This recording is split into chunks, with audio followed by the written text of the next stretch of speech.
Ang mga aralin sa video na ito ay una, alamin natin at unawain ano nga ba ang tanka. Kasabay nating suriin ang halimbawa nito. Ikalawa, ano nga ba ang haiku? Ikatlo, paggamit ng matalinghagang salita sa tanka at haiku.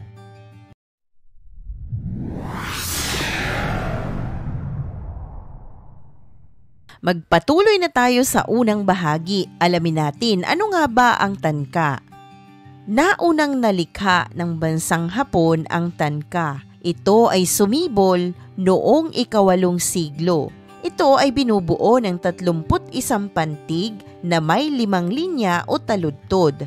Ang bawat sukat ng linya o taludtod ay 37, 25 na sa kabuuan ay 31. Karaniwang ang paksa nito ay ukol sa pagbabago, pag-ibig at pag-iisa.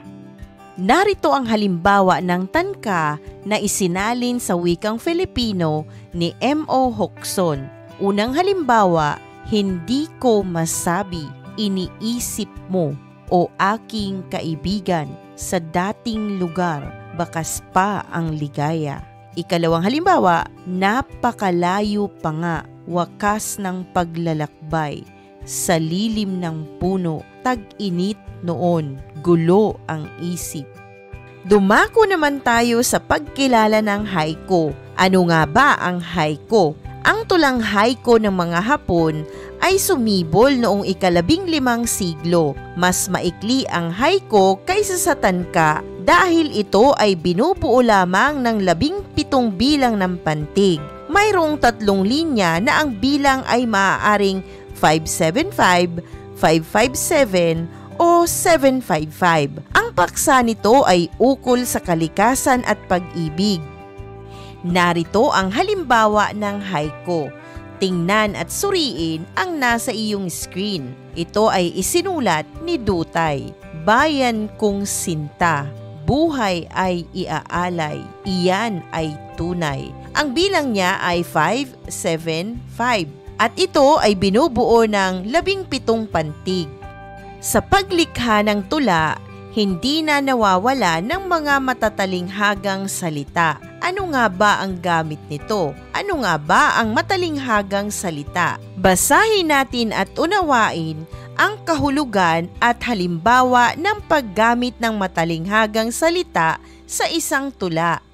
Ang matalinghagang salita ay malalalim na mga salitang may simpleng kahulugan o di kaya'y halos walang tiyak o siguradong ibig ipahiwatig maliban sa literal na kahulugan nito. Ito ay ginawang mga talinghaga na inuugnay sa kung ano ang ibig sabihin ng nagsasalita.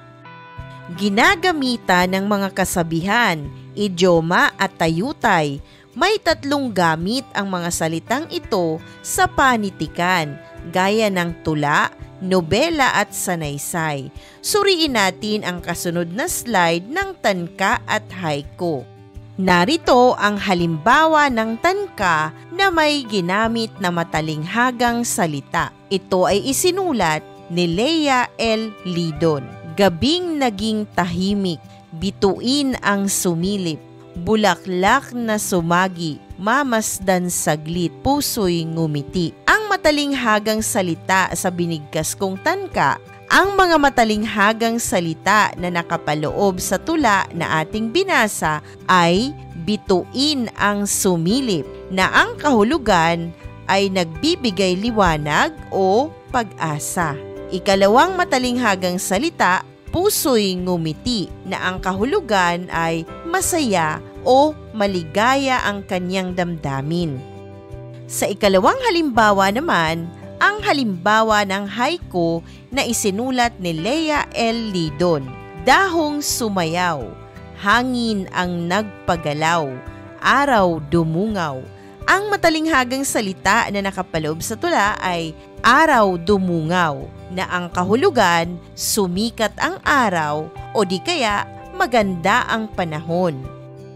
Isang mahalagang aralin muli ang iyong napanood. Maraming salamat sa panonood sa channel na Aralin sa Filipino. Huwag mag-atubiling mag-comment ng inyong tanong, suggestions o paglilinaw ukol sa aralin. Munting kahilingan sa iyong kaibigan, paki-like, share and subscribe para updated ka sa mga susunod pang bagong video ng Aralin mo sa Filipino.